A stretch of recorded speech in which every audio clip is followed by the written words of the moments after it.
So I'm finally going to do it. My professional take on the Varsity Blues scandal, and I'll just give you my gut reaction on this documentary, and we'll just see what happens. I'm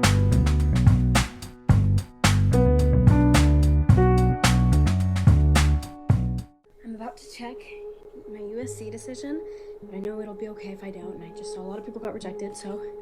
Alright, I'm already on the page. It says status update. New update. What's it? Any status update? Sorry. This is my ultimate dream school. I'm getting rejected. I already know. I just clicked it. Oh my god. Wait, I got accepted!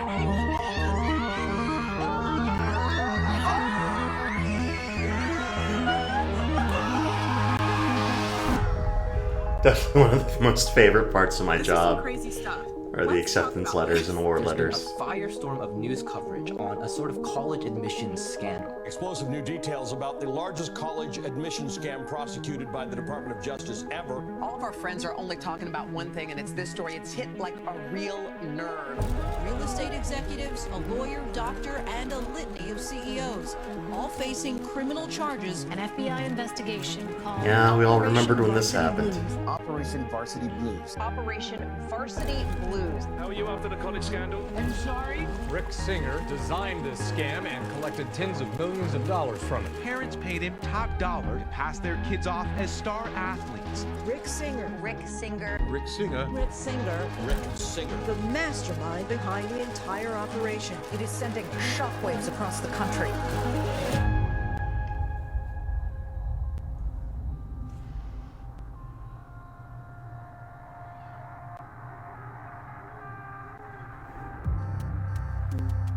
Is that Matthew Modine?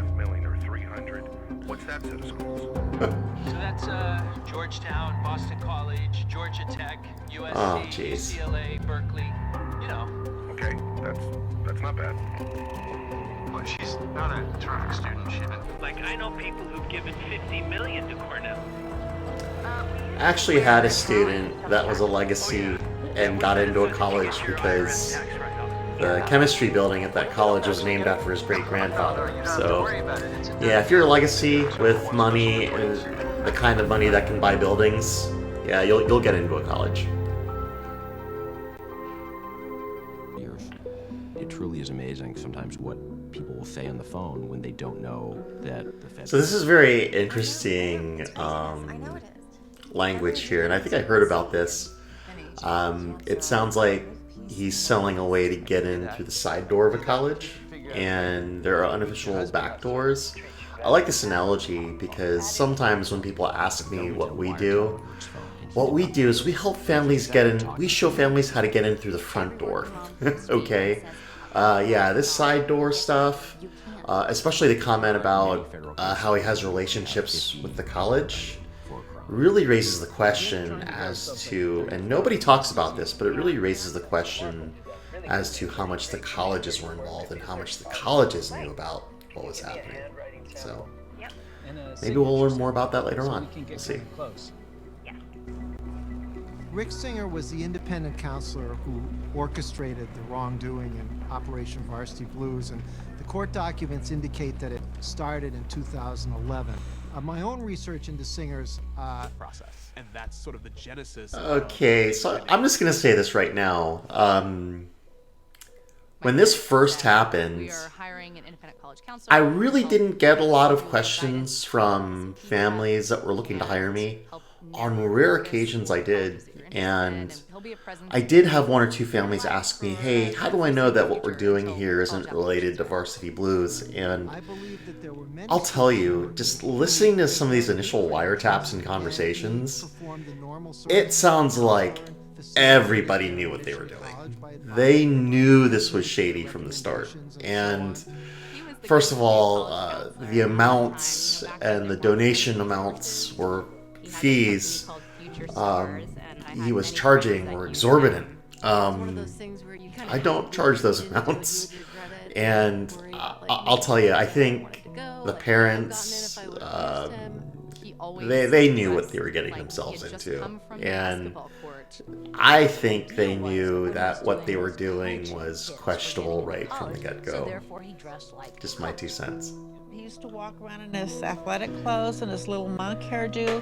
He wasn't necessarily charismatic. Didn't crack a lot of smiles, was pretty serious. Very shrewd, business-like. He didn't chat much. He wasn't very personable. There are people you meet who feel like they have this vibrating tension right under the surface all the time, and he was like that.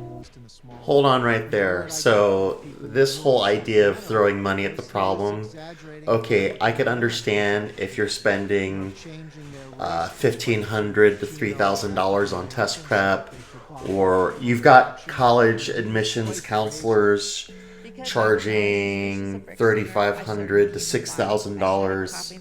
Okay, we're throwing money at a problem, or we're hiring experts for help. That is not what's happening here. It sounds like this guy was asking for donations in the hundreds of thousands, if not millions of dollars. This is not the same thing. Board member of Starbucks. The more he got away with it, the more he did it.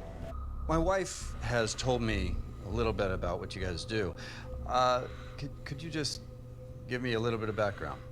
Okay, so who we are?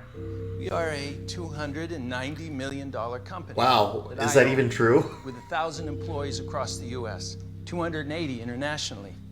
We help the wealthiest families in the U.S. get their kids into school. We have every NBA owner, every NFL owner. We've got everybody. Now, again, nobody can guarantee anything. They don't want to be messing around with this thing. They want this thing done. And so they want in at certain schools. So I've done 761 what I would call side doors. The front door means getting in on your own. The back door is making a donation, which is 10 times as much money. I've created this kind of side door in because with the back door, there's no guarantee. They're just going to give you a second look. My families want a guarantee.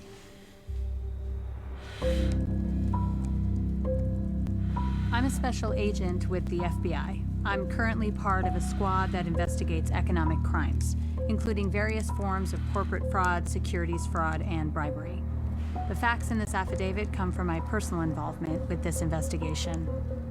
Yeah, that's the red flag right there. That is the red flag right there. So, number one, in our practice, we don't guarantee anything. We use predictive analytics and data models to show students where they're likely to get in, where they're likely to fit in, and get paid to go to college. We're not order takers. Families don't hire us and say, we want this college, and we go, okay, we're going to make it happen. Any advisor that is going to target a specific school for you, and that's just not our approach. And yeah, I'm starting to get worked up when I hear words like slimy and scammy, because it's just, I guess you just have bad apples in any profession, and it really gets my goat that someone like Mr. Singer can really tarnish an industry with these questionable deeds. So just chiming in. It's typically accepted that Ivy League institutions are the quote-unquote best in the country. But all of those differences have almost nothing to do with the academics of the institution. U.S. News started wow. based on one criteria, prestige. That's it. I think That's it. I've always been mindful of understanding that when families meet someone like Rick, or an admissions person, or a college planning expert like me, oftentimes people don't even know that we exist. And So I take great pains to update my LinkedIn profile, and I'm always upfront about my credentials, and I take a lot of great pains to have reviews and customer testimonials readily available, so people get a very transparent view into my background. And to think that this guy was just dropping tall tales, again, it's getting me pretty worked up just listening to this. One is by preferences for students who play niche sports like sailing or fencing or horseback riding, which most kids never get a chance to try. Okay, so make a donation to my foundation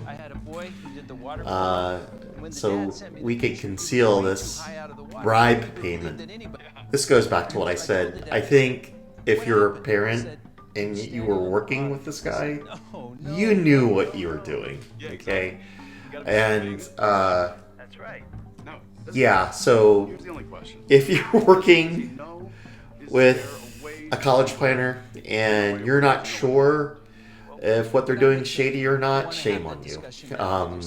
Again, I do charge a fee, but how do you know if you're working with a reputable planner?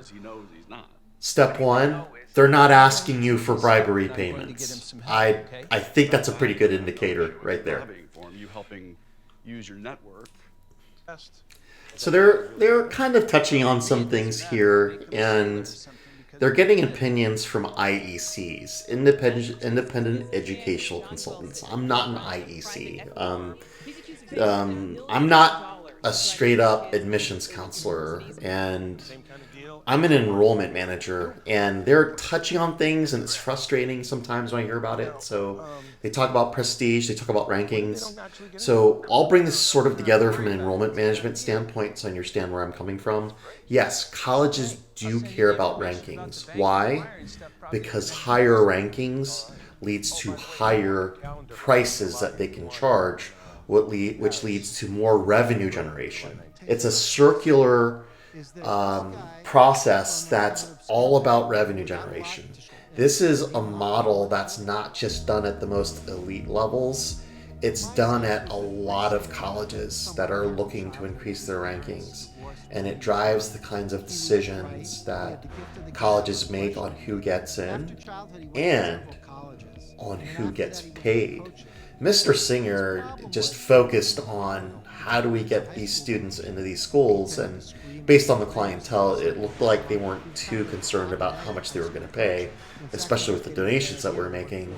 But in the real world, with the families that I work with families that have $40,000 a year incomes to families with incomes over $2 million. And what I can tell you is for the vast majority of families that I work with, a lot of what we do isn't just about getting in, it's about getting into the schools that students should be going to and getting paid to go there. We also have to show families how to actually afford these colleges and getting out on time. They don't really cover the broad scope of the actual college plan. That was a 2-year program. I said, I mean, if they want to donate $500,000 to the SAG program for me doing nothing, that sounds great to me. I've seen no evidence that John did do anything to get Molly Vow into Stanford. You could be pretty confident that the consultant you're working with isn't a sham if they're not asking for $300,000, $400,000 donations. I charge a fee, but I don't charge that much. I just wanted you to walk me through the whole kind of water polo thing again and how it works. I mean, you and I talked about the economics, timing, and how all that works. You and I had a brief conversation about it, but I just kind of wanted to get it straight, if you don't mind. Okay. Yeah, these people knew they were playing on a different playing field. They were playing on it by a different set of rules. Not a lot of sympathy for me. I'll say this right now. I think a lot of your rank and file IECs and college planners, admissions counselors, they're not here to scam you. Mr. Singer clearly operated on a different... He operated in a stratosphere. These are clients making hundreds of thousands to millions of dollars in donations to get their kids into college. And I've come across a few families like this, and they're not interested in saving money. They're not interested in making sure that the school is a good fit for their student. They just want the name brand. They're not too concerned about how colleges really work, if they can just stroke a check, just so that if there's some sort of loophole or way to get in, I can see why they would think that Mr. Singer's approach would be very appealing. Oftentimes, I've turned down a few clients like the ones that he worked with. I've had a few overseas clients with deep pockets where I'll get phone calls. And what's funny is you're never approached by these families directly. You're usually approached by intermediaries that they hire. So they call you up, they feel you out, and I actually had an intermediary representing a family from Korea, and yeah, all they were interested in was just getting in. They weren't concerned. Money wasn't an object. I talked to the intermediary for about 8 minutes before I just told him, look, I'm not the person for you. You might want to try somebody else. But yeah, they're definitely out there, and I wonder if Mr. Singer is just one of several kinds of specialists that do this. I can't imagine he'd just be the only one. But let's see. You have to face it. And you have to face it, yeah. You're gonna be fine. I promise. I got deferred. You got deferred? There's an update in your application portal, and then you click on it, and then there's that letter that pops up. We appreciate your passion for our school. A tough thing that students don't understand, and why you see so many rejections at these elite level colleges, is that these colleges can fill their seats 3, sometimes 4 times over with just valedictorians. Just makes me feel like admissions has become so competitive, and there were a lot of tears. There were a lot. What I don't like here is they really exclude a lot of great colleges that some are even at the elite level, or just really good institutions that will give a student a quality education, that have acceptance rates that aren't in the low double digits. It's amazing how much emphasis is given to less than 1/10 of 1% of all the colleges out there. And yeah, I see the anxiety too, not just from the students, but from the families. And my heart goes out to them. But the reality is that there's over 3,500 colleges in America, and some of the best colleges that are out there are colleges you've never heard of. I will explain to you the process. You're going to fly to LA and go on a fake recruiting visit. You'll visit some schools while you're out here. Then what'll happen is Mark, who is the proctor, will fly in, and he'll show up on Friday night, just like you guys would. Then on Saturday morning at 8 o'clock, you guys will show up at the school. Your daughter will go in and take the test. Mark will be your proctor. She'll be the only one taking it in the room with Mark. What we do with kids who have learning differences is they write their answers on a separate sheet to the side of it so that we can rebubble. She'll think that when she's done with the test, she has taken the test, no doubt about it. She'll walk out the door at the end of it and she'll say to you, "Dad, it was so hard," or "I'm so tired," or whatever the typical reaction out of the kid.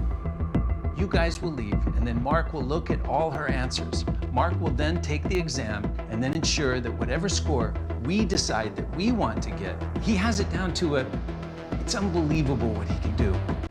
So yeah, a lot of people, I think Mr. Singer was just kind of the linchpin that held all this together, but you had people that were in on it at every level. People from college, a test taker. He got caught. and he sold everybody out. I think we all know what happened, but yeah, I guess there are a lot of back doors that might still be open. It's frustrating for me from two levels because it definitely highlights and it perpetuates a lot of the stress and a lot of the just the manic hype around getting into these kinds of schools. It's very frustrating to see Mr. Singer and his team just circumvent and take advantage of systems that are in place that are designed to help people. Just the manipulation, it's just really seeing it all together. This guy definitely put a stain in our industry and made things a little bit harder for counselors. Definitely put a level of distrust that people in my industry have to overcome. But honestly, for the families out there, I don't think you have to worry about your consultant or your college planner doing something shady behind the scenes. If your planner is shady, you're going to know. From when they ask you for that $400,000 donation to where they're talking to you on the phone saying, I'm getting audited. We need to get our story straight. And if you are asking yourself, if you're having to ask yourself, is what I am doing legal? That's a sign, okay? So, yeah, just to recap, I'm not the kind of planner to get anyone into any side doors or any back doors. We just teach families how to get in the right way through the front door, through predictive analytics, through financial positioning, through social media engagement. And yeah, we definitely don't do what this guy did. And just my 2 cents. Again, it's just stunning watching this documentary, just seeing how low in the depths they would go to make these things happen to get into these schools. And I just hope everyone walks away from this learning that what they did was wrong. And I truly hope some of these people were held accountable. And it's a very sad thing that happened.